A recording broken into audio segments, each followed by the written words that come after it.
আসসালামু আলাইকুম ওয়া রাহমাতুল্লাহি ওয়া বারাকাতুহু। আলহামদুলিল্লাহ নাহমাদুহু ওয়া নাস্তাঈনুহু ওয়া নাস্তাগফিরুহু ওয়া নাউযু বিল্লাহি মিন শুরুরি আনফুসিনা ওয়া মিন সাইয়্যাতি আ'মালিনা।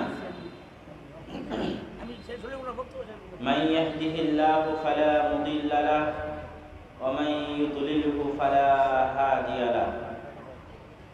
أشهد أن لا إله إلا الله وحده لا شريك له وأشهد أن محمدا عبده ورسوله. الحمد لله প্রশংসা আল্লাহ সুবহানাহু ওয়া তাআলা। নাহমাদুহু ওয়া নাস্তাঈনুহু, আমরা আল্লাহর প্রশংসা আদায় করি, তারই সাহায্য প্রার্থনা করি এবং আল্লাহ সুবহানাহু ওয়া তাআলার নিকটে ক্ষমা প্রার্থনা করি। ওয়া নাউযু বিল্লাহি মিন শুরুরি আনফুসিনা ওয়া মিন সাইয়্যাতি আ'মালিনা, আমাদের অন্যায় পাপ গুনাহের কাজের অনিষ্ট থেকে আল্লাহ সুবহানাহু ওয়া তাআলার নিকটে পরিত্রাণ চাই। আল্লাহ সুবহানাহু ওয়া তাআলা যাকে পথ দেখাতে চান তাকে কেউ পথ ভ্রষ্ট করতে পারে না, আর আল্লাহ সুবহানাহু ওয়া তাআলা যাকে পথ দেখাতে চান না তাকে কেউ পথ দেখাতে পারে না। আশহাদু আল্লা ইলাহা ইল্লাল্লাহ, আমরা সাক্ষ্য দিই আল্লাহ সুবহানাহু ওয়া তাআলা ব্যতীত সত্যিকার ও প্রকৃত কোনো মাবুদ নেই। ওয়া আশহাদু আন্না মুহাম্মাদান আবদুহু ওয়া রাসূলুহু, আর আমরা আরো সাক্ষ্য দিই মুহাম্মদ সাল্লাল্লাহু আলাইহি ওয়াসাল্লাম তার বান্দা এবং তার প্রেরিত রাসূল। সম্মানিত উপস্থিতি, পবিত্র কোরআন এবং সহিহ হাদিসের মজলিসের আদব, শিষ্টাচার, বৈশিষ্ট্য হচ্ছে বসে কথা শোনা। রাসূল সাল্লাল্লাহু আলাইহি ওয়াসাল্লাম যখন কোনো কথা বলতেন তখন সঙ্গী সাথীকে বসতে বলতেন। এই জন্য যারা আমরা দাঁড়িয়ে আছি, বিশেষ করে আমার সামনে যারা দাঁড়িয়ে আছেন তাদেরকে অনুরোধ করব, আপনারা যারা বক্তব্য শুনতে চাচ্ছেন, শোনার জন্য এসেছেন, তারা শ্রোতা হওয়ার সর্বপ্রথম যে যোগ্যতা সেটা যে বসতে পারা। তো বসে আপনাদেরকে বক্তব্য শোনার অনুরোধ করতেছি। আর যদি আপনারা বসতে না পারেন তাহলে শ্রোতা হওয়ার প্রথম শর্ত পূরণ করতে না পারার কারণে আপনার বক্তব্য শোনার দরকার নেই। বক্তব্য শুনতে হবে সবাইকে, এটা কি জরুরি? এটা জরুরি নয়, কিন্তু শুনতে হলে বক্তব্যের আদব রক্ষা করে শুনতে হবে। আর বক্তব্যের আদব রক্ষা করতে না পারলে ছেড়ে দিয়ে চলে যেতে হবে। আমার এই কথায় কেউ মনে কষ্ট নেবেন না, কিন্তু কেউ সামনে দাঁড়িয়ে থেকে বক্তব্য না শুনে বসার চেষ্টা করবেন। আজকে আপনাদের সামনে আমার সংক্ষিপ্ত আলোচনার বিষয়বস্তু, যদিও আপনাদের জন্য আলোচনা হওয়া উচিত পরকাল, জান্নাত, জাহান্নাম, কবরের আযাব, আল্লাহর ভয়, কিয়ামতের ভয়াবহতা, পরকালের ভয়াবহতা, সালাতের গুরুত্ব, কোরআন তেলাওয়াত, এগুলো হচ্ছে একজন মুসলমানের মৌলিক জীবনের মূল আলোচনার সঙ্গী। এই আলোচনাগুলো হওয়া উচিত এবং আমার ধারণা যে গত 3 দিন থেকে হয়তো এগুলো হচ্ছে ইনশাআল্লাহ। আর আমি যে বিষয়ে আলোচনা করব এই বিষয়ে সবাইকেই আলোচনা শুনতে হবে, বিষয়টা এমন নয়। তবে এই বিষয়ে আলোচনা করার হয়নি, করার পরিবেশ পাওয়া যায়নি। আজকে এই বছরের প্রথম বক্তব্য, পরিবেশ পরিস্থিতি অনুযায়ী এই বিষয়ে আলোচনা করা উচিত, এই জন্য করতেছি। বক্তব্যের বিষয় হচ্ছে একটি মুসলিম দেশে অমুসলিমদের কি কি অধিকার থাকতে পারে, ইসলামী রাষ্ট্রে, ইসলামী খেলাফায় অমুসলিমরা কি কি অধিকার পেতে পারে। আজকের বিশ্বে আমরা জানি সবচেয়ে বেশি নির্যাতিত কারা? মুসলমানেরা। আর মুসলমানদের উপরেই সবচেয়ে বেশি অপবাদ চাপানো হয় এবং হচ্ছে। সবচেয়ে বেশি নির্যাতিত মুসলমানেরা, আর জঙ্গিবাদ আর সন্ত্রাসবাদের সবচেয়ে বড় অপবাদ চাপানো আছে কাদের উপরে? মুসলমানদের উপরে। হিসাব অনুযায়ী সবচেয়ে মাজলুম মুসলমানেরা হওয়ার কারণে যারা মুসলমানদের উপর অত্যাচার করছে তারাই সন্ত্রাসী, জঙ্গি হিসেবে মানুষের কাছে পরিচিত হওয়ার কথা ছিল, যুক্তি অনুযায়ী উচিত ছিল, কিন্তু হয়নি। মিডিয়ার শক্তি, মিডিয়ার পাওয়ারের অপব্যবহার করে মুসলমানদের উপরেই অত্যাচার করা হচ্ছে, আবার মুসলমানদেরকেই বলা হচ্ছে তারাই জঙ্গি, তারাই সন্ত্রাসী। তো যেহেতু আজকের বিশ্বে সংখ্যালঘু হিসেবে সারা পৃথিবীতে সবচেয়ে বেশি অত্যাচারিত মুসলমানেরা, আবার মুসলমানদের উপরে অপবাদ চাপানো হচ্ছে যে মুসলমানেরা সংখ্যালঘুদের উপর নাকি অত্যাচার করে। তো এই জন্য ইসলামী দেশে, মুসলিম রাষ্ট্রে ইসলাম কি কি অধিকার দিয়ে থাকে সেটা ক্লিয়ার, পরিষ্কার এবং স্বচ্ছ ধারণা মানুষের থাকা উচিত, যেটার ইতিহাস সাক্ষী, যেটার কোরআন সাক্ষী, যেটার হাদিস সাক্ষী।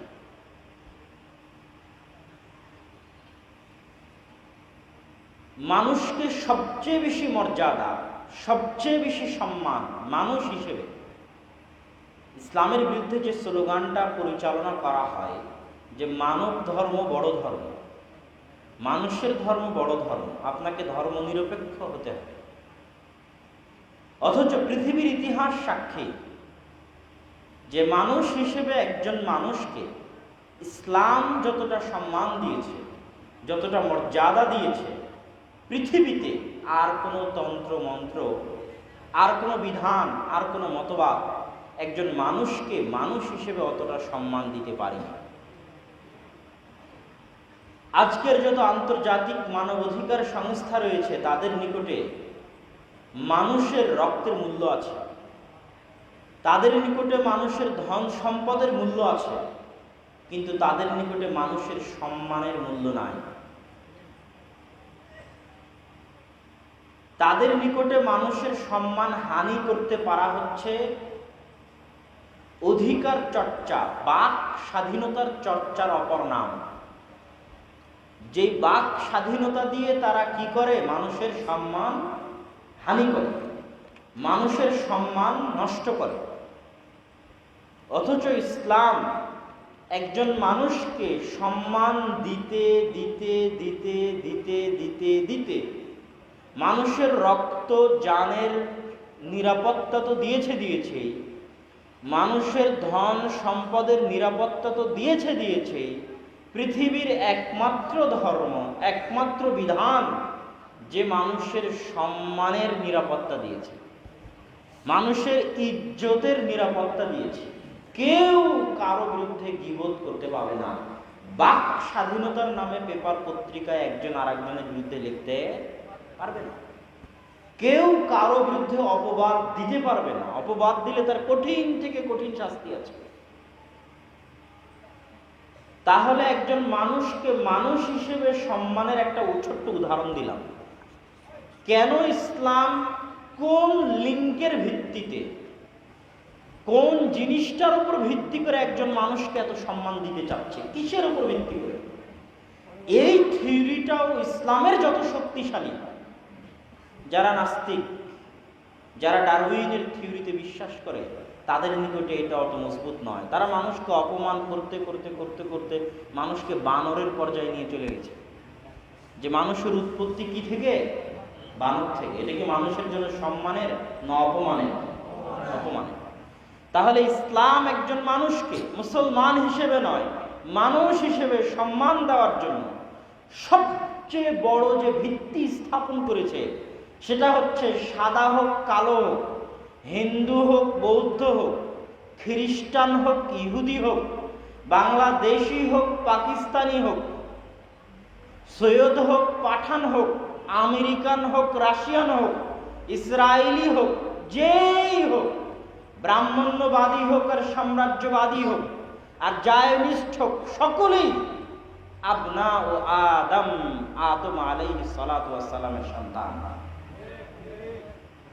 আদম আলাইহিস সালাতু ওয়াস সালামের সন্তান হিসেবে আদম আলাইহিস সালাতু ওয়াস সালামের সাথে সম্পৃক্ত করার মাধ্যমে আদম আলাইহিস সালাতু ওয়াস সালামের বংশের সাথে, তার নাসলের সাথে মানুষকে, সারা পৃথিবীর সকল মানুষকে আদম আলাইহিস সালাতু ওয়াস সালামের সাথে সম্পৃক্ত করার মাধ্যমে ইসলাম পৃথিবীর প্রত্যেকটা মানুষকে সর্বোচ্চ সম্মান দিয়েছে। কেন? আদম আলাইহিস সালাতু ওয়াস সালামের সৃষ্টিটাই পবিত্র কোরআন এবং হাদিসে এত সম্মানের সাথে বর্ণনা হয়েছে, এত মর্যাদার সাথে বর্ণনা হয়েছে, এত স্পষ্ট, এত সম্মান, এত মর্যাদা দিয়ে বর্ণনা হয়েছে যে কোনো হিন্দুও গর্ব করতে পারে যে সে আদমের সন্তান। কিন্তু হিন্দু ধর্মের এমন কোনো ইতিহাস নাই যে ইতিহাস দিয়ে সে একজন মানুষ হিসেবে নিজেকে গর্ববোধ করতে পারে বা আর একজন মানুষকে গর্ব দিতে পারে। নাই। যারা ডারউইনের থিওরিতে বিশ্বাসী তাদের কাছে মানুষের এমন কোনো ইতিহাস নাই যে ইতিহাস দিয়ে তারা মানুষকে সম্মান দিতে পারে, নিজেকে সম্মান দিতে পারে, অন্য মানুষকে সম্মান দিতে পারে। কিন্তু ইসলামের কাছে এত সম্মানের ইতিহাস আছে যে একজন হিন্দুও যদি ইতিহাস পড়ে সে গর্ববোধ করতে পারে যে সে কার সন্তান? আদমের সন্তান। আল্লাহ সুবহানাহু ওয়া তাআলা পবিত্র কোরআন মাজিদে বলছেন, ওয়ালাকাদ কাররামনা বানি আদম, আমি আদমের সন্তানকে উচ্চ মর্যাদা মণ্ডিত করেছি, অতি সম্মানিত করেছি। কিভাবে? ওয়াফাদ্দালনাহুম, আদমের সন্তানকে মর্যাদা দিয়েছি, সম্মান দিয়েছি, মিম্মান খালাকনা, আমরা তথা আমি আল্লাহ যা কিছু সৃষ্টি করেছি সকল সৃষ্টি জীবের উপরে কাকে সম্মান দিয়েছি? আদম এবং আদমের সন্তানদের। আল্লাহু আকবার। এর চেয়ে বড় সম্মান একজন ইহুদির জন্য কি হতে পারে? এর চেয়ে বড় সম্মান একজন হিন্দুর জন্য কি হতে পারে? যে আল্লাহ সুবহানাহু ওয়া তাআলা কোরআনে বলছেন যে আল্লাহ আসমান এবং জমিন এবং তার অভ্যন্তরে যা কিছু আছে, যত সৃষ্টি জীব আল্লাহ সৃষ্টি করেছেন তার মধ্যে সবচেয়ে সম্মান আল্লাহ দিয়েছেন আদমের সন্তানকে। আর এই সম্মানের প্রমাণ স্বরূপ আল্লাহ ফেরেশতাদের দিয়ে আদম আলাইহিস সালাতু ওয়াস সালামকে সিজদা করিয়ে নিয়েছেন, যে ইতিহাস, যে ঘটনা সারা কোরআনে বর্ণিত হয়েছে। ওয়াইদ কুলনা লিল মালাইকাতি ইসজুদু লিআদম, আর যখন আমি আল্লাহ ফেরেশতাদেরকে বললাম, এই ফেরেশতা তোমরা আদমকে সিজদা করো, এটা আদমের সম্মান। সারা পৃথিবীর সকল সৃষ্টি জীবের উপর আদমের সম্মান। আল্লাহ সুবহানাহু ওয়া তাআলা আদমের সম্মান আর কি দিয়ে নিশ্চিত করেছেন? সাখখারনা লাহুম, আদম সন্তানের অধীনস্থ করে দিয়েছেন, চাকর বানিয়ে দিয়েছেন, গোলাম বানিয়ে দিয়েছেন, খাদেম বানিয়ে দিয়েছেন। মা বাইনাস সামাওয়াতি ওয়াল আরজ, আসমান জমিন এবং তার মাঝে যা কিছু আছে সকল কিছুকে আল্লাহ আদম সন্তানের খাদেম বানিয়ে দিয়েছেন। এই জমিন ফল ফলাদি উৎপন্ন করে কার জন্য? আদম সন্তানের জন্য। এই গাছপালা তৈরি হয়েছে কার জন্য? আদম সন্তানের জন্য। এই আসমান বৃষ্টি বর্ষণ করে কার জন্য? আদম সন্তানের জন্য। যত চতুষ্পদ জন্তু আছে সব চতুষ্পদ জীবজন্তু জানোয়ার সৃষ্টি করা হয়েছে কার খেদমতের জন্য? আদমের খেদমতের জন্য। এই জন্য যানবাহনে চড়লে কি দোয়া পড়তে হয়? সুবহানাল্লাযী সাখখারা লানা হাযা, ওই আল্লাহর, ওই সত্তার পবিত্রতা বর্ণনা করছি, যেই সত্তা এই বাহনকে, একটা উট 100 জন মানুষকেও পরাজিত করতে পারে, একটা হাতি 500 জন মানুষকেও পরাজিত করতে পারে। অত শক্তিশালী হাতিকে আল্লাহ মানুষের অধীনস্থ করে দিয়েছেন, অত শক্তিশালী উটকে আল্লাহ মানুষের অধীনস্থ করে দিয়েছেন মানুষের খেদমত করার জন্য, মানুষের সেবা করার জন্য। এটা হচ্ছে আদম সন্তানের সম্মান। আল্লাহ সুবহানাহু ওয়া তাআলা পবিত্র কোরআনে বর্ণনা করছেন। তাহলে যেই লিঙ্গের মাধ্যমে, যেই জিনিসের উপর ভিত্তি করে আল্লাহ পৃথিবীর মানুষকে সম্মান দিয়েছেন, হিন্দু হোক, বৌদ্ধ হোক, ইহুদি হোক, খ্রিস্টান হোক, ওর চাইতে উন্নত মানের সম্মান, ওর চাইতে ভালো সম্মান, ওর চাইতে শ্রেষ্ঠ সম্মান পৃথিবীর আর কেউ দিতে পারবে না। সম্মানিত উপস্থিতি, আল্লাহ সুবহানাহু ওয়া তাআলার রাসূলও মানুষকে মানুষ হিসেবে সর্বোচ্চ পর্যায়ে সম্মান দিয়েছেন। কেননা তিনিও প্রেরিত হয়েছিলেন রাহমাতুল লিল আলামিন। শুধু মুসলমানদের নবী মুহাম্মদ সাল্লাল্লাহু আলাইহি ওয়াসাল্লাম কি শুধু মুসলমানদের নবী, শুধু আরবের নবী, শুধু কোরাইশ বংশের নবী, মক্কাবাসীর নবী, শুধু যতদিন জীবিত ছিলেন ততদিনের জন্য নবী? না, কিয়ামত পর্যন্ত যত মানুষ আসবে সকল মানুষের জন্য নবী। এবং পবিত্র কোরআন কিয়ামত পর্যন্ত যত মানুষ আসবে সকল মানুষের জন্য। এই জন্য কোরআনে দেখবেন আল্লাহ সুবহানাহু ওয়া তাআলা ইয়া আইয়ুহাল্লাযীনা আমানু যেমন বলেছেন ইয়া আইয়ুহান নাস, হে মানুষ। এর মানে হিন্দুও উদ্দেশ্য। আল্লাহ হিন্দুকে বলছেন, আল্লাহ বৌদ্ধকে বলছেন, আল্লাহ খ্রিস্টানকে বলছেন, আল্লাহ চামারকে বলছেন, আল্লাহ মেথরকে বলছেন, প্রত্যেক আদম সন্তানকে আল্লাহ বলছেন ইয়া আইয়ুহান নাস, হে মানব জাতি। তথা পুরো কোরআন সারা পৃথিবীর সকল মানুষের জন্য। মুহাম্মদ সাল্লাল্লাহু আলাইহি ওয়াসাল্লাম নিজেও সারা পৃথিবীর সকল মানুষের জন্য। এই জন্য তিনিও মানুষের সর্বোচ্চ সম্মান নিশ্চিত করেছেন। রাসূল সাল্লাল্লাহু আলাইহি ওয়াসাল্লাম বলছেন, তিনি সর্বোচ্চ সম্মান নিশ্চিত করতে গিয়ে যে দুটো পয়েন্ট উল্লেখ করেছেন, যেটা আল্লাহ কোরআনে বহুবার উল্লেখ করেছেন, ইয়া আইয়ুহান নাস উবুদু রাব্বাকুমুল্লাযী খালাকাকুম। এই যে একটা ছোট্ট লিংক, এই লিংক রাসূল সাল্লাল্লাহু আলাইহি ওয়াসাল্লাম কাজে লাগিয়েছেন। হে মানব জাতি, উবুদু, ইবাদত করো, রাব্বাকুম, ওই প্রতিপালকের, আল্লাযী খালাকাকুম, যিনি তোমাদেরকে সৃষ্টি করেছেন। এখানে আল্লাহ সারা পৃথিবীর সব মানুষকে সমান করে দিয়েছেন যে হে সারা পৃথিবীর সকল মানুষ, তোমরা ওই প্রতিপালকের ইবাদত করো যিনি তোমাদের সৃষ্টি করেছেন তথা তোমাদের সকলের প্রতিপালক কে? আল্লাহ সুবহানাহু ওয়া তাআলা রব্বুল আলামিন। আমার তাওহীদের বক্তব্যে আমি বিস্তারিত আলোচনা করেছি যে আল্লাহ সুবহানাহু ওয়া তাআলা পবিত্র কোরআনের শুরুতে আলহামদুলিল্লাহি রাব্বিল আলামিন, ওখানে রব্বিল মুসলিমিনও বলেননি, রব্বিল মুমিনিনও বলেননি। আল্লাহ সুবহানাহু ওয়া তাআলা ওই জায়গাতে বলেছেন রব্বুল আলামিন, মানে একজন ইহুদিরও রিজিক দাতাকে, একজন হিন্দুরও জীবন মৃত্যুর মালিককে আল্লাহ সুবহানাহু ওয়া তাআলা। এই জন্য তিনি রব্বুল আলামিন। ওই একই লিঙ্ক রাসূল সাল্লাল্লাহু আলাইহি ওয়াসাল্লাম কাজে লাগিয়েছেন। তিনি বিদায় হজ্জের ভাষণে বলছেন ইয়া আইয়ুহান নাস, হে মানব জাতি। শুধু মুসলমানদের নয়, হে মানুষ সকল, হে মানব জাতি, হে দুনিয়াবাসী, ইন্না রাব্বাকুম ওয়াহিদ, তোমাদের প্রতিপালক কে? একজন। সারা পৃথিবীর সকল মানুষের লালন পালন কর্তা কে? একজন। ইন্না রাব্বাকুম ওয়াহিদ, তোমাদের প্রতিপালক একজন। ওয়া ইন্না আবাকুম ওয়াহিদ, হিন্দু হও, বৌদ্ধ হও, খ্রিস্টান হও, তোমাদের সকলের পিতা কে? একজন।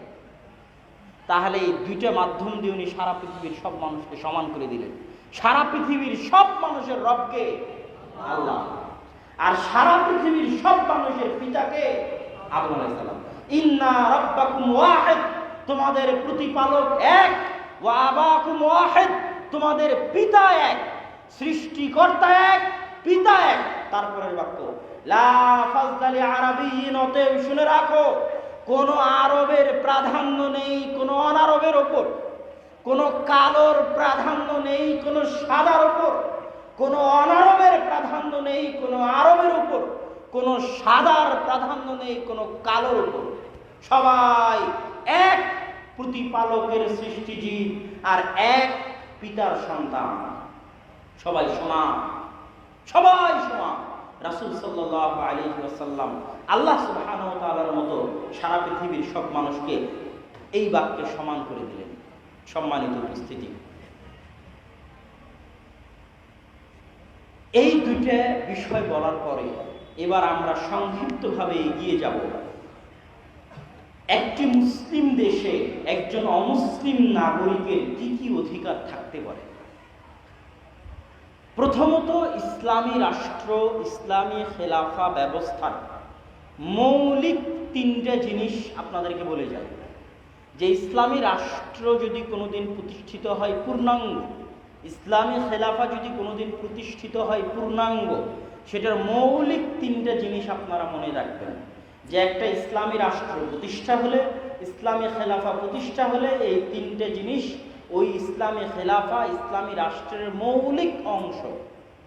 এক, ইসলামী খেলাফা হয় কল্যাণমূলক রাষ্ট্র, কল্যাণমূলক শাসন ব্যবস্থা। ইসলামী খেলাফার মূল উদ্দেশ্য কল্যাণমূলক, চ্যারিটি ফাউন্ডেশন যেরকম, এরকম কল্যাণমূলক শাসন ব্যবস্থা। সেটার কাজ কি?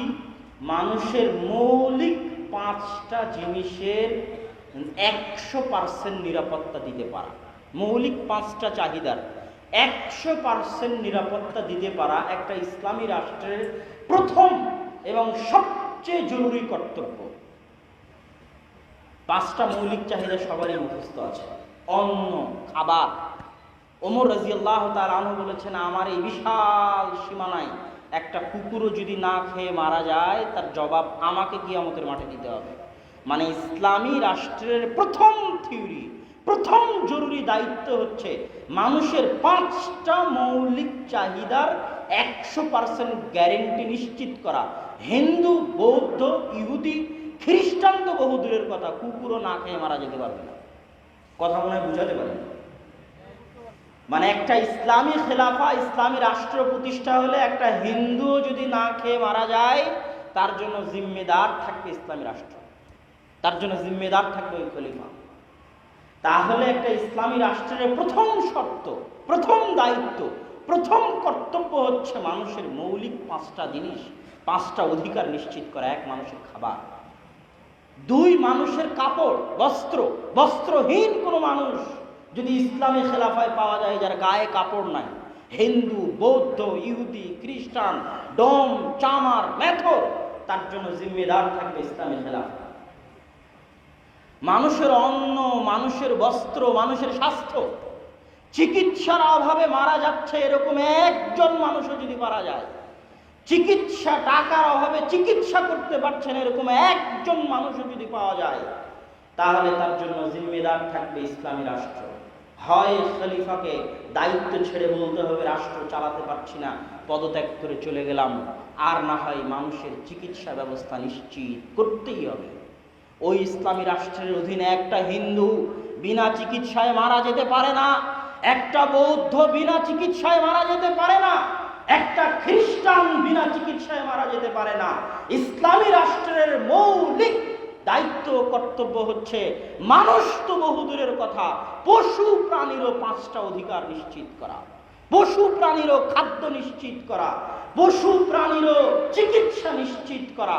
আর হিন্দু, বৌদ্ধ, খ্রিস্টান তো বহুদূরের কথা, না চালাতে পারলে ব্যর্থ, ছেড়ে দিতে হবে, দায়িত্ব পালন করতে হবে না, দায়িত্ব ছেড়ে দিয়ে চলে যেতে হবে। কিন্তু দায়িত্ব নিয়ে যদি নিশ্চিত না করতে পারে, জবাব কিয়ামতের মাঠে দিতে হবে। এর নাম ইসলামী রাষ্ট্র। তাহলে একটা খাদ্যের নিরাপত্তা, জামা কাপড় পোশাকের নিরাপত্তা, স্বাস্থ্যের চিকিৎসার নিরাপত্তা, শিক্ষার নিরাপত্তা। টাকার অভাবে শিক্ষা গ্রহণ করতে পারছে না, অল্প বয়সী বাচ্চা হোটেলে কাজ করে খাচ্ছে, গার্মেন্টসে কাজ করে খাচ্ছে। ইসলামী রাষ্ট্রকে নিশ্চিত করতে হবে 100% শিক্ষা ব্যবস্থা, 100% শিক্ষা ব্যবস্থা, না হলে ব্যর্থ ইসলামী রাষ্ট্র। এটাই প্রথম শর্ত। ওই হিন্দুকেও শিক্ষিত করতে হবে, বৌদ্ধকেও শিক্ষিত করতে হবে, খ্রিস্টানকেও শিক্ষিত করতে হবে, 100% শিক্ষা নিশ্চিত করতে হবে। বাসস্থান, যদি কারো থাকার জায়গা না থাকে, তাহলে তার থাকার জায়গার ব্যবস্থা করে দিতে হবে ইসলামী রাষ্ট্রকে। না করতে পারলে দায়িত্ব ছেড়ে দিয়ে চলে যেতে হবে। এই প্রথম ইসলামী রাষ্ট্রের প্রথম দায়িত্ব, কর্তব্য হচ্ছে ধর্ম বর্ণ নির্বিশেষে মানুষের জন্য, পশু প্রাণীর জন্য এই মৌলিক 5টা অধিকার নিশ্চিত করা। 2, ইনসাফের শাসন কায়েম করা। ইনসাফ, আদল, ইনসাফ, প্রত্যেকের জন্য সমান। স্বয়ং খলিফাতুল মুসলিমিন আদালতে হাজিরা দিতে বাধ্য। স্বয়ং খলিফাতুল মুসলিমিনের বিরুদ্ধে কেস হতে পারে, স্বয়ং খলিফাতুল মুসলিমিন আসামির কাঠগড়ায় দাঁড়িয়ে তার কেসের জন্য তাকে লড়তে হবে, সাক্ষী সুবুত পেশ করতে হবে। ওই ইসলামী শাসনের অধীনে কেউই যত বড় ক্ষমতাশালী হোক না কেন, যত বড় দাপট বলা হোক না কেন, বিচারের অধীনের বাইরে কেউ নয়। খলিফা ওমর ইবনুল খাত্তাব যদি কাউকে দেখে নেয় জেনা করছে, খলিফা ওমর ইবনুল খাত্তাব যদি কাউকে দেখে নেয় জেনা করছে, খলিফা ওমর ইবনুল খাত্তাব হদ কায়েম করতে পারবেন না। বিচার বসাতে হবে, বিচারে সাক্ষী সবুত প্রমাণ হতে হবে। সাক্ষী সবুত প্রমাণ হওয়ার পর বিচারকের আদেশে ওমর রাদিয়াল্লাহু তাআলা আনহু তার উপর হদ কায়েম করতে পারবেন। বিনা বিচারে স্বয়ং ওমর ইবনুল খাত্তাবও একটা মানুষকে হত্যা করতে পারেন না। এর নাম ইসলামী খেলাফত। এখানে আদল ইনসাফ, বিচারের অধীনে সকলে সমান। ইহুদিও এসে কেস করতে পারে। ইসলামের ইতিহাস পড়ে দেখেন, আলী রাদিয়াল্লাহু তাআলা আনহু ইহুদির কেসে বিচারালয়ে আসামি হিসেবে নিজের সাফাই প্রমাণ করেছেন। খ্রিস্টান কেস করতে পারে, বৌদ্ধ কেস করতে পারে। বিচারের অধীন থেকে সকলে সমান, কেউ এই বিচারের বাইরে যেতে পারবে না। এটা হচ্ছে দ্বিতীয় শর্ত। ৩, প্রত্যেকটা মানুষের মূল্যায়ন নিশ্চিত করতে হবে তার যোগ্যতা দিয়ে, তার মেধা দিয়ে, তার ন্যায়পরায়ণতা দিয়ে। কোনো মানুষের সরিষা সমপরিমাণ যোগ্যতা তার বংশের কারণে, তার রক্তের কারণে, তার টাকার কারণে, তার ঘুষের কারণে কোন প্রকার কোটা পদ্ধতি গ্রহণযোগ্য নয়। সকলে সমান। কে কোন বংশ থেকে এসেছে, কে কার ছেলে, কে কোথাকার কোন দায়িত্বশীল, কোনো কিছু ধর্তব্য নয়। যোগ্যতার ভিত্তিতে চাকরি নিশ্চিত করতে হবে। এটা হচ্ছে ইসলামী খেলাফতের তৃতীয় জরুরি জিম্মেদারি। সরিষা সমপরিমাণ এদিক ওদিক হওয়া যাবে না, সরিষা সমপরিমাণও নয়। যোগ্যতার ভিত্তিতে প্রত্যেক মানুষের সম্মান নিশ্চিত করতে হবে। প্রত্যেক মানুষ যারাই চাকরি চায় তাদেরকে চাকরি দিতে হবে যোগ্যতা অনুযায়ী। এখানে কোনো খালু, মামা, চাচা, লেইন, কোটা, টাকা পয়সা, সরিষা সমপরিমাণ চলবে না। ইসলামী খেলাফতের মৌলিক ৩টে জিনিস আপনাদের সামনে স্পষ্ট করার পর এবার বলতে চাচ্ছি, যেই দেশের শাসন ব্যবস্থা এত উন্নত হতে পারে, এত চমৎকার হতে পারে, এত মহান হতে পারে, যেটা আবু বকর, ওমর, ওসমান, আলী দুনিয়ার সামনে প্রতিষ্ঠিত করে দেখিয়ে গেছেন, সেখানে একজন অমুসলিম কি কি অধিকার পেতে পারে একটা মানুষ হিসেবে। প্রথমত আমি প্রমাণ করেছি মানুষ হিসেবে একজন মানুষকে ইসলাম কতটা সম্মান দেয়। দ্বিতীয়ত প্রমাণ করেছি একটা ইসলামী রাষ্ট্র, ইসলামী খেলাফায় মূল যে ৩টা দায়িত্ব এবং কর্তব্য যেটা নিশ্চিত করতে হবে ইসলামী খেলাফাকে, সেটা বলেছি। সেটার পরে এবার আপনি কল্পনা করেন একজন অমুসলিম, একজন সংখ্যালঘু যদি পূর্ণাঙ্গ ইসলামী খেলাফা থাকে, সেখানে সে কিভাবে জীবনযাপন করতে পারে, কত উন্নত জীবনযাপন করতে পারে, কত নিরাপদ জীবনযাপন করতে পারে, যা সে কল্পনাও করতে পারবে না। এবার সেটা আমি একটু বিস্তারিত খুলে বলি। একটি রাষ্ট্রে, রাষ্ট্র ব্যবস্থায় যদি ইসলামী খেলাফা থাকে, অমুসলিমদের ওপর ৩টা নাম প্রয়োগ হয়। যে কেউই যারা শাস্ত্রীয় পড়াশোনা করবে ইসলামী আইনে, আজকে তো ইসলামী আইন পড়ানো হয় না, কেননা ইসলামী শাসন ব্যবস্থা নাই, এই জন্য ইসলামী আইনের পাঠ নাই। ব্রিটিশ আইনের পড়াশোনা হয়, এই জন্য ইসলামী আইনের যেগুলো টার্মিনোলজি, পরিভাষা, এগুলো মানুষ জানে না, মানুষের মধ্যে এগুলোর চর্চা নাই। যখনই আপনি ইসলামী আইন শাস্ত্র পড়বেন, তখন ইসলামী খেলাফায়, ইসলামী রাষ্ট্রে, মুসলিম দেশে বসবাসরত একজন অমুসলিমের ওপর ৩ ভাগে বিভক্ত হবে সে অমুসলিম। ৩টা পরিভাষা তার উপর আরোপ হবে। ১ জিম্মি, ২ মুআহাদ, ৩ মুস্তাআমান। প্রথমত জিম্মি দিয়ে শুরু করি। জিম্মি বললেই মানুষ মনে করে যে আরে অমুক অমুককে জিম্মি করেছে। জিম্মি কথাটা মানুষের কাছে এখন খারাপ। তখন যখন ইসলামী আইনের ব্যাখ্যায় যখন জিম্মি কথাটা প্রথম আসে, তখন মানুষ আসলে বুঝতে পারে না এই জিম্মি মানে কি। কেননা এখন বাংলা ভাষায় জিম্মি শব্দটা একজন আরেকজনকে অপহরণ করে নিয়ে গিয়ে তাকে জিম্মি করে কারো কাছে টাকা চাচ্ছে, এটা বোঝাই হচ্ছে জিম্মি। কিন্তু ইসলামী আইন শাস্ত্রে জিম্মি বলতে কি বোঝায়? রাল মিম ইয়া, আরো স্পষ্ট করে বললে আহলুয জিম্মা, এই শব্দটার মধ্যে এতটা সম্মান নিহিত আছে, এতটা মর্যাদা নিহিত আছে যে মানুষ যদি জানত, অমুসলিমরা যদি জানত যে এই শব্দের মধ্যে কতটা সম্মান আছে, তারা কল্পনা করতে পারত না। আপনি যখন জামিন চান তখন কাউকে আপনার জিম্মেদার হতে হয়, যে অমুকের জিম্মায় অমুককে জামিন দেওয়া হলো, অমুকের হাওয়ালা করা হলো, আমি তার জিম্মেদারি নিলাম। এরকম কথা আপনারা বলেন না বলেন। জিম্মি মানে হচ্ছে জিম্মাতুল্লাহ, যে যার জিম্মেদারি কে নিয়েছে? আল্লাহ। জিম্মাতু রাসূলিল্লাহ, আল্লাহ রাসূলের জিম্মেদারি। যার জিম্মেদারি কে নিয়েছে? আল্লাহ রাসূল নিয়েছে। আর জিম্মি মানে যার জিম্মেদারি, যার দায়িত্ব কে নিশ্চিত করেছে? আল্লাহ নিশ্চিত করেছে। আর জিম্মি মানে যার জিম্মেদারি, যার দায়িত্ব কে নিশ্চিত করেছে? আল্লাহ রাসূল নিশ্চিত করেছে। তার মানে হলো জিম্মি, যাদের নিরাপত্তা নিশ্চিত করেছে আল্লাহ সুবহানাহু ওয়া তাআলা, যাদের নিরাপত্তার দায়িত্ব নিয়েছে আল্লাহ সুবহানাহু ওয়া তাআলা, যাদের নিরাপত্তা নিশ্চিত করেছে মুহাম্মদ সাল্লাল্লাহু আলাইহি ওয়াসাল্লাম।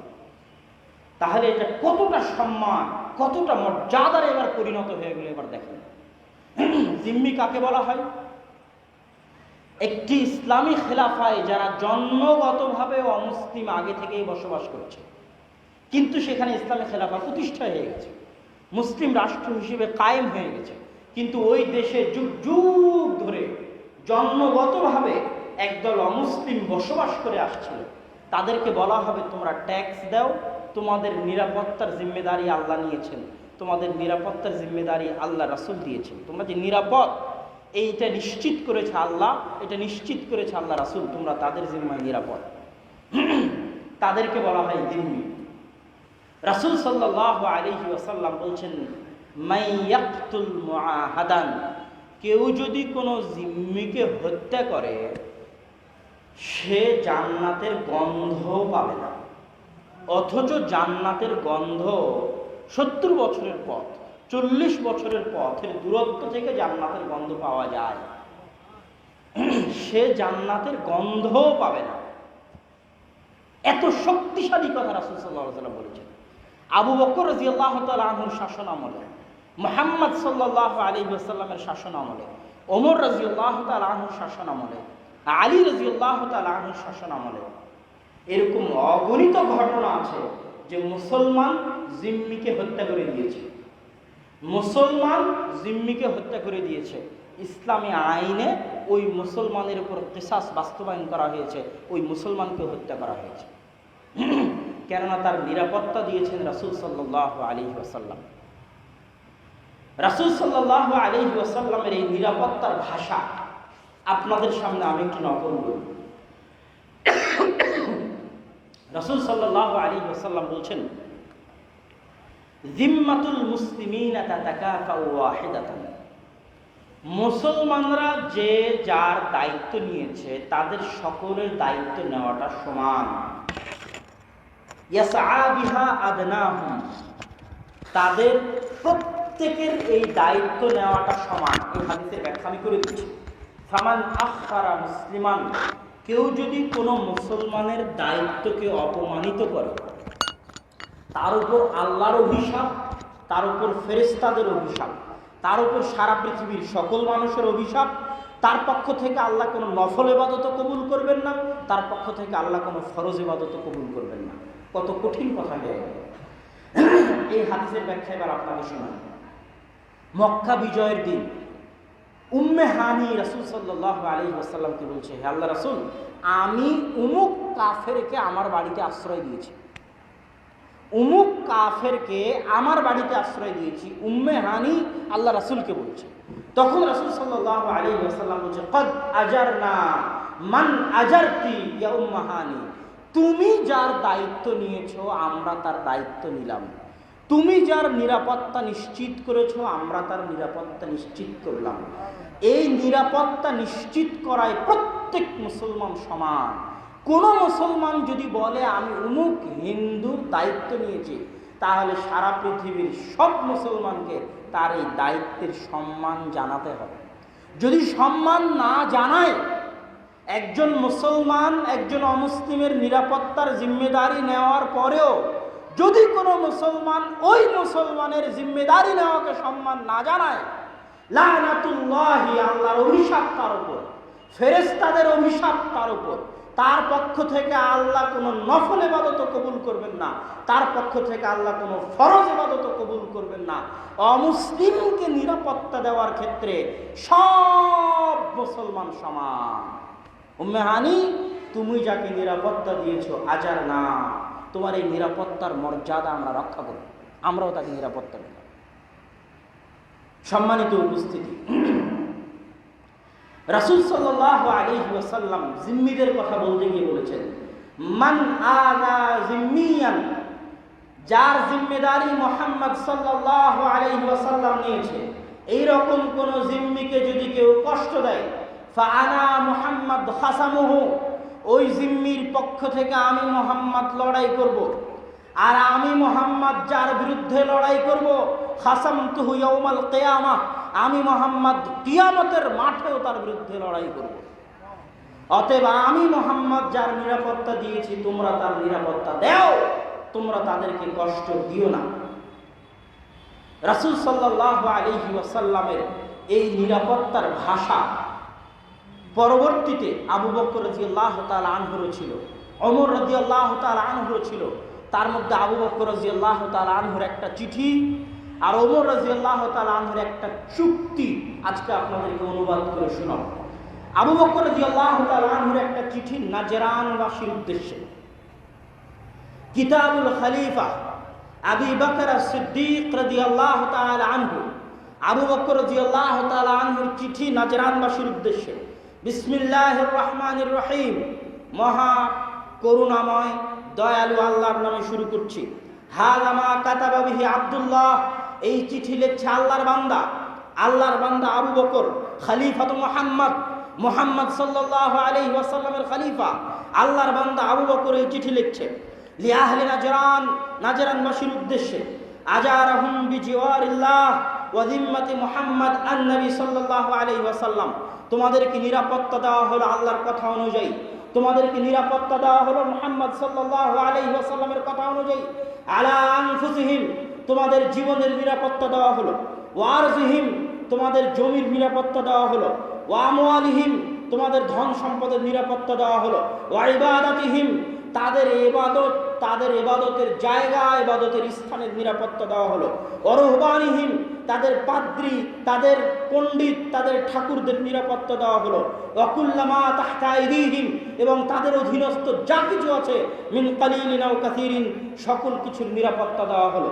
ওমর রাদিয়াল্লাহু তাআলা আনহু মৃত্যুর সময় ওসিয়ত করেছিলেন, ওয়াউসিহি, পরবর্তী খলিফার উদ্দেশ্যে, আমি পরবর্তী খলিফাকে ওসিয়ত করে যাচ্ছি, বিজিম্মাতিল্লাহ ওয়া জিম্মাতি রাসূলিহি, যাদেরকে আল্লাহ নিরাপত্তা দিয়েছে, যাদেরকে আল্লাহ রাসূল নিরাপত্তা দিয়েছে, তাদের বিষয়ে ওসিয়ত করে যাচ্ছি। আইয়ুফা লাহুম বিআহদিহিম, তাদের সাথে করা চুক্তি যেন রক্ষা করা হয়। ওয়া ইউকাতালা মিন ওয়ারাইহিম, আর যারা এই চুক্তির বাইরে, তাদের বিরুদ্ধে যেন যুদ্ধ করা হয়, তাদের সাথে যেন যুদ্ধ না করা হয়। ওমর রাদিয়াল্লাহু তাআলা আনহু যখন বাইতুল মাকদিস বিজয় করেন, বাইতুল মুকাদ্দাস বিজয় করেন, চমৎকার এবং ঐতিহাসিক ঘটনা। আমর ইবনুল আস রাদিয়াল্লাহু তাআলা আনহু, আরো বহু সাহাবী, ঐতিহাসিকগণ বলেছেন 4000 সাহাবী ওই দিন যুদ্ধের ময়দানে উপস্থিত ছিলেন। 4000 সাহাবী বাইতুল মুকাদ্দাস, তার সাথে আরো বিশাল সেনাবাহিনী বাইতুল মুকাদ্দাসকে ঘিরে রেখেছেন। বাইতুল মুকাদ্দাসের প্রধান পাদ্রী বলছে, খলিফাতুল মুসলিমিন যদি আসে, তাহলে খলিফাতুল মুসলিমিনের হাতে এই চাবি হস্তান্তর করা হবে। খলিফাতুল মুসলিমিনকে চিঠি লেখা হলো, খলিফাতুল মুসলিমিন আপনি আসলে বাইতুল মুকাদ্দাসের চাবি আপনার হাতে তারা হস্তান্তর করবে। খলিফাতুল মুসলিমিন একজন সফর সঙ্গী নিয়ে যাত্রা শুরু করলেন। খলিফাতুল মুসলিমিন যখন নিকটে পৌঁছে গেছেন বাইতুল মুকাদ্দাসের, তখন যারা সাহাবী ছিল, যারা দায়িত্বশীল ছিল, যারা সেনাপতি ছিল, তারা তাদের মধ্যে কানাকানি গুঞ্জন শুরু হয়ে গেল যে মুসলমানদের নেতা এত নিম্ন পোশাকে, এত দুর্বল অবস্থায়, এত ধুলোমলিন অবস্থায় আজকে উপস্থিত হয়েছে, মানুষ আমাদেরকে কি মনে করবে। খ্রিস্টানেরা আমাদেরকে কি মনে করবে? তারা আমাদেরকে দুর্বল মনে করবে। আমাদের নেতা যদি এরকম হয়, তারা আমাদের বিষয়ে কি ধারণা রাখতে পারে? কানে কানে গিয়ে ওমর রাদিয়াল্লাহু তাআলা আনহুর কানে এগুলো বলা হচ্ছে। ওমর রাদিয়াল্লাহু তাআলা আনহু বললেন, শোনো, আমরা সেই জাতি যারা পৃথিবীতে সবচেয়ে অপমানিত ছিলাম। শোনো, আমরা সেই জাতি যাদের সরিষা সমপরিমাণ সম্মান ছিল। আযযানাল্লাহ বিল ইসলাম, আজকে অর্থ পৃথিবীর শাসন ক্ষমতা আমি ওমর আমার পায়ের নিচে আল্লাহ দিয়ে দিয়েছেন বিল ইসলাম, ইসলামের কারণে, কোরআনের কারণে।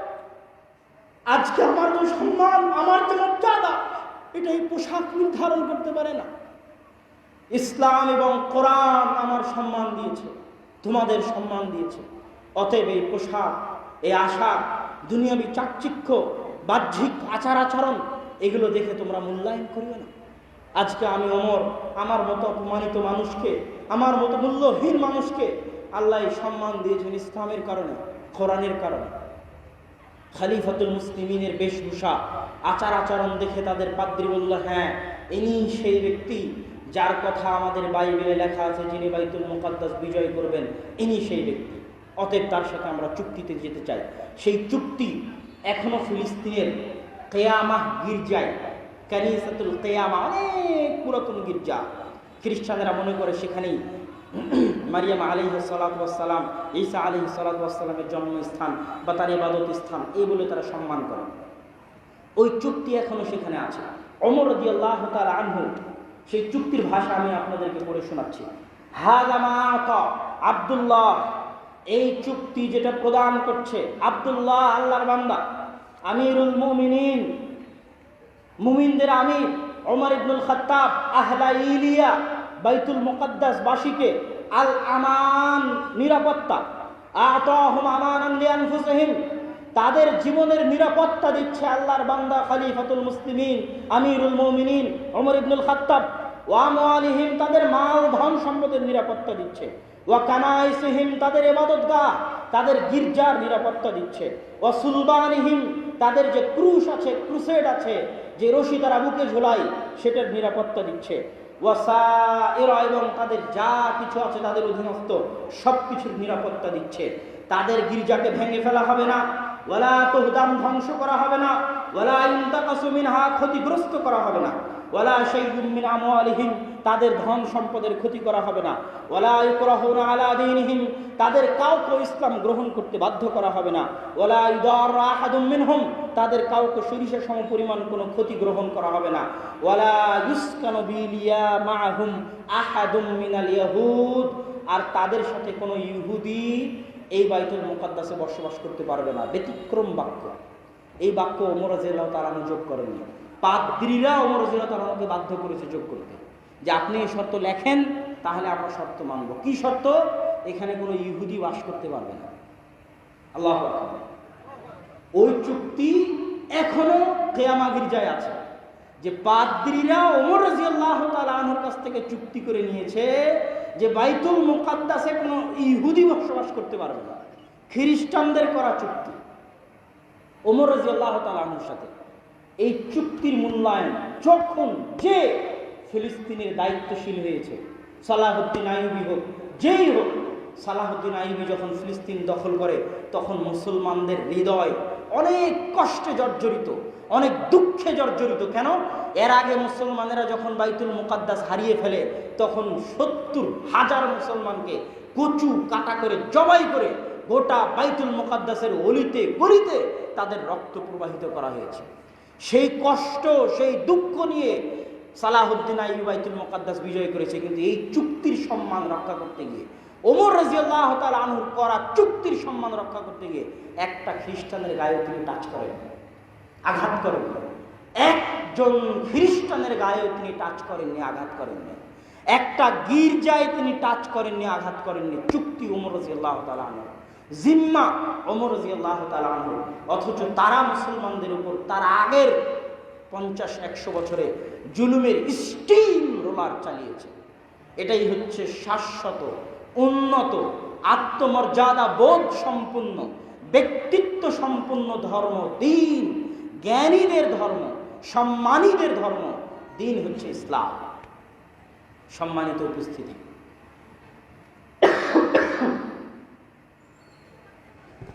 এক নম্বর আলোচনায় ছিলাম জিম্মি। দ্বিতীয় স্তর হচ্ছে তারা যাদেরকে বলা হচ্ছে মুস্তাআমান। মুস্তাআমান মানে এই দেশের অধিবাসী নয়, ইসলামী রাষ্ট্রের অধিবাসী নয়, ইসলামী খেলাফার অধিবাসী নয়, কিন্তু ভিসার আবেদন করে নিরাপত্তা নিয়ে ইসলামী রাষ্ট্রের ভিসা পেয়ে ইসলামী রাষ্ট্রে এসেছে, তার রক্ত হারাম, তার ইবাদতের জন্য সে স্বাধীন, তার জানমাল নিরাপদ, তার রক্ত নিরাপদ। 3, মুআহাদ, ওই দেশের নাগরিক যেই দেশের সাথে ইসলামী খেলাফত চুক্তি করেছে। যেমন হুদাইবিয়ার সন্ধিতে রাসূল সাল্লাল্লাহু আলাইহি ওয়াসাল্লাম কাফেরদের সাথে চুক্তি করেছেন, দারুল কুফরের সাথে চুক্তি করেছেন, ওই চুক্তি রাসূল সাল্লাল্লাহু আলাইহি ওয়াসাল্লাম আদায় করেছেন। এইরকম যে কোনো চুক্তিবদ্ধ কাফের রাষ্ট্র, যে কোনো চুক্তিবদ্ধ অমুসলিম রাষ্ট্রের সকল অমুসলিম ইসলামের দৃষ্টিতে নিরাপদ। তাদের জানমাল, তাদের ধন সম্পদ, তাদের ইবাদত হচ্ছে মুসলমানদের নিকটে নিরাপদ। সম্মানিত উপস্থিতি, একটা আয়াত দিয়ে আজকের বক্তব্যের দ্বিতীয় অংশ, এটা আজকের বক্তব্যের প্রথম অংশ ছিল, একটা আয়াত দিয়ে আজকের বক্তব্যের দ্বিতীয় অংশের দিকে যাব। সে আয়াত কি? আল্লাহ সুবহানাহু ওয়া তাআলা বলেছেন, ওয়ালা তাসুব্বুল্লাযীনা ইয়াদউনা মিন দুনিল্লাহ ফায়াসুব্বুল্লাহ আদুওয়াম বিগাইরি ইলম। যারা আল্লাহ ব্যতীত অন্য কারো ইবাদত করে, তাদের মূর্তিকে, তাদের দেবদেবীকে তোমরা গালি দিও না। আল্লাহর আদেশ, সূরা আনআম 108। যারা আল্লাহ ব্যতীত অন্য কোনো দেবদেবী মূর্তির ইবাদত করে, তাদের দেবদেবীকে তোমরা কি দিও না? গালি দিও না। কি হবে? তোমরা যদি গালি দাও, ফায়াসুব্বুল্লাহ, তারাও রাগ বশত, ক্রোধ বশত কাকে গালি দিবে? আল্লাহ। এর চেয়ে বড় কথা, মুসলমানদের শিক্ষার জন্য, মুসলমানদের জ্ঞানের জন্য, মুসলমানদের ব্যক্তিত্বের জন্য, মুসলমানদের ভারাত্বের জন্য, মুসলমানদের আত্মমর্যাদার জন্য আর কিছু হতে পারে না। মুসলমানদেরকে আল্লাহ সুবহানাহু ওয়া তাআলা 2 নাম্বার রাস্তায় সম্মান দিবেন না। আমরা অত্যাচারিত, এ কথা ঠিক, আমরা অনিরাপদ, এ কথা ঠিক, কিন্তু আমরা 2 নাম্বার রাস্তা অবলম্বন করে সম্মান পাবো না। আমরা যদি সম্মান পাই, 1 নাম্বার রাস্তা অবলম্বন করেই আমাদেরকে সম্মান পেতে হবে, সেটা কোরআন এবং হাদিসের দেখানো পথ। সম্মানিত উপস্থিতি, এবার আলোচনার দ্বিতীয় অংশে যায়। সেটা হচ্ছে মুসলমানদের জন্য, বিশেষ করে বাংলাদেশের মুসলমানদের জন্য কি করণীয়। আমি বলি প্রথমত জ্ঞান অর্জন করা, বিশেষ করে ইতিহাসের জ্ঞান অর্জন করা। আপনি 2টা ইতিহাস অবশ্যই পড়বেন, নিজের সন্তানদেরকে পড়াবেন। 1, ইসলামের সামগ্রিক ইতিহাস। 2, মুসলিম বাংলার স্বাধীন সুলতানি শাসনামলের ইতিহাস। নবাব সিরাজউদ্দৌলার আগের পর্যন্ত, ইখতিয়ার উদ্দিন মোহাম্মদ বিন বখতিয়ার খিলজির পর থেকে নিয়ে নবাব সিরাজউদ্দৌলার আগ পর্যন্ত যে ইতিহাস, এই ইতিহাস হচ্ছে আমাদের আসল বাপদাদার ইতিহাস, আমাদের সত্যিকার পিতামহ, প্রপিতামহ, তার পিতা, তার পিতার ইতিহাস। এই ইতিহাস যদি আমরা ভুলে যাই, তাহলে আমাদের অস্তিত্বকে আমরা বিক্রি করে দিলাম। এই ইতিহাস যদি আমরা অবমূল্যায়ন করি, তাহলে আমরা আমাদের অস্তিত্বকে বিক্রি করে দিলাম। ইতিহাস জানা মানে নিজের অস্তিত্ব ধরে রাখা, বাস্তবে রূপ না পেক না পাক, কিন্তু ওই ইতিহাস জানা মানেই আপনি নিজেকে জানলেন, ওই ইতিহাস চেনা মানে আপনি নিজেকে চিনলেন। অতএব এই ইতিহাস আপনাদেরকে জানতে হবে, এই ইতিহাস আপনাদেরকে চিনতে হবে। ইখতিয়ার উদ্দিন মোহাম্মদ বিন বখতিয়ার খিলজি যখন 1204 খ্রিস্টাব্দে গৌড় বিজয় করেন, নদিয়া গৌড় বিজয় করার পর তিনি লখনৌতি বা গৌড়তে রাজধানী স্থাপন করেন, যেটা পরবর্তীতে 500-600 বছর যাবৎ স্বাধীন সুলতানি শাসন আমলের রাজধানী ছিল। ওই আমলেই চাঁপাইনবাবগঞ্জের অগণিত মসজিদ, অসংখ্য অগণিত মাদ্রাসা এবং মসজিদ পুরাতন আদিকালের পাবেন। আর গুগল ম্যাপে সার্চ দিলে ওই সোনা মসজিদ থেকে নিয়ে মালদা রেল স্টেশন পর্যন্ত যে রাস্তাটা, ওই রাস্তাটার নাম দেখবেন লেখা আছে গৌড় রোড, এখনো আছে। নাসির উদ্দিন নুসরত শাহ ইলিয়াস শাহ, তাদের মতো বড় বড় রাজা বাদশারা এই দেশ শাসন করেছে। এরা হচ্ছে মুসলমানদের আসল ইতিহাস। এই ইতিহাস পড়তে গিয়ে আপনার সন্তানকে আর একটা ইতিহাস পড়তে হবে, সেটা হচ্ছে গণেশের উত্থান এবং গণেশের পতন এবং পুনরায় বাদশাহ জালালউদ্দিন বা যদুর উত্থান। এই ইতিহাসও বাংলাদেশের প্রত্যেক মুসলমানকে পড়তে হবে। এর মধ্যে বাংলাদেশের প্রত্যেক মুসলমানের অস্তিত্ব নিহিত রয়েছে, বাংলাদেশের প্রত্যেক মুসলমানের স্বাধীনতা নিহিত রয়েছে এই ইতিহাসের মধ্যে। যে রাজা গণেশের কিভাবে উত্থান হলো, ইখতিয়ার উদ্দিন মোহাম্মদ বিন বখতিয়ার খিলজি স্বাধীন বাংলা জয় করার পরেও রাজা গণেশের কিভাবে উত্থান হলো, আবার তার পতন ঘটিয়ে জালালউদ্দিন কিভাবে ক্ষমতা দখল করলেন। আর একটা ইতিহাস আপনাদেরকে জানতে হবে। এই স্বাধীন সুলতানি শাসন আমল চলতে থাকে মোগলদের আগ পর্যন্ত। মোগলরা সর্বপ্রথম এই বাংলাকে একটা প্রদেশ বানিয়ে দিল্লির অধীনস্থ করে। সুবে বাংলা, সুবা মানে হচ্ছে প্রদেশ, সুবে বাংলার সুবেদার, সুবেদার মানে সুবে বাংলার যিনি দায়িত্বশীল। তার আগ পর্যন্ত এই বাংলা ছিল স্বাধীন, স্বাধীন সুলতানি শাসন আমল। শেরশাহ সুরির আমলে সোনারগাঁ থেকে স্বাধীন সুলতানি শাসন আমল চলত। 12 ভূঁইয়া, তারাও মূলত দিল্লির শাসন আমল মানবে না, এই জন্য 12 ভূঁইয়ারা বিদ্রোহ করেছিল। যাদের নামের শেষে ভূঁইয়া আছে তারা ওই 12 ভূঁইয়ার পরবর্তী বংশধর, যারা দিল্লির মুসলমানদের শাসন মানবে না বলে সারা বাংলাদেশে বিদ্রোহ করেছিল। তাদেরও কেন্দ্র ছিল সোনারগাঁ। একটা কেন্দ্র সোনারগাঁ, আর একটা কেন্দ্র গৌড়, যেটা সোনা মসজিদ থেকে শুরু হয়ে মালদা স্টেশন পর্যন্ত। এই দুই কেন্দ্র থেকে পুরো বাংলাদেশ মুসলমানদের অধীনে পরিচালিত হতো। 550-600 বছরের ইতিহাস। এবার আর একটা ইতিহাস মুসলমানদেরকে অর্জন করতে হবে, জানতে হবে। সেটা হচ্ছে ব্রিটিশরা যখন পুরো ভারত উপমহাদেশ দখল করে নিল, তখন শাহ ইসমাইল শহীদের ইতিহাস, সৈয়দ আহমদ বেরলভীর ইতিহাস, তাদের পরিশ্রম, তাদের রক্ত, তাদের ইতিহাস, তাদের দাওয়াত, তাদের বিপ্লব, তাদের ঐতিহ্য প্রত্যেক মুসলমানের সন্তানকে জানতে হবে। কেন? ওটার মধ্যে ভারত, পাকিস্তান, বাংলাদেশের মুসলমানদের আসল স্বাধীনতা নিহিত আছে। শাহ ইসমাইল শহীদের আন্দোলন এবং সৈয়দ আহমদ বেরলভীর আন্দোলন, মাওলানা বেলায়েত আলীর আন্দোলন, মাওলানা এনায়েত আলীর আন্দোলনের মধ্যে শুধু বাংলাদেশ নয়, গোটা ভারত, পাকিস্তান, বাংলাদেশের মুসলমানদের স্বাধীনতার আসল ইতিহাস শাহ ইসমাইল শহীদ এবং সৈয়দ আহমদ বেরলভীর আন্দোলনের মধ্যে নিহিত আছে। এবার আসি শুধু বাংলাদেশের মুসলমানদেরকে কোন ইতিহাসটা পড়তে হবে। ওই ইতিহাস পড়ার পরে আর একটা ইতিহাস বাংলাদেশের মুসলমানদের পড়তে হবে। লাহোর প্রস্তাব কে পেশ করলো 1940 সালে? লাহোর প্রস্তাব বাঙালি পেশ করেছে, শেরে বাংলা একে ফজলুল হক। শেরে বাংলা একে ফজলুল হক কেন লাহোর প্রস্তাব পেশ করলো, এটা বাংলাদেশের মুসলমানদেরকে জানতে হবে, জানা জরুরি। না জানলে অস্তিত্ব টিকবে না, ধ্বংস হয়ে যাবে। বাংলাদেশের মুসলমানদের আর একটা ইতিহাস জানতে হবে, কেন স্যার সলিমুল্লাহ বঙ্গভঙ্গ করতে চেয়েছিলেন। সেই বঙ্গভঙ্গ কারা রদ করলো? বঙ্গভঙ্গ রদ করাতে কেন ঢাকা, রাজশাহী, রংপুর, চিটাগাং, সিলেট, বরিশাল, খুলনা, এই বিশাল অঞ্চলের মুসলমানেরা কেন বঙ্গভঙ্গ রদ করাতে অসন্তুষ্ট হয়েছিল, এটা মুসলমানদের জানতেই হবে। ইংরেজরা যে লাখেরাজ সম্পত্তি বাজেয়াপ্ত করেছিল, লাখেরাজ মানে যেই সম্পত্তির ট্যাক্স দেওয়া লাগবে না, খারাজ কর দেওয়া লাগবে না, ট্যাক্স দেওয়া লাগবে না, সেটাকে বলা হয় লাখেরাজ।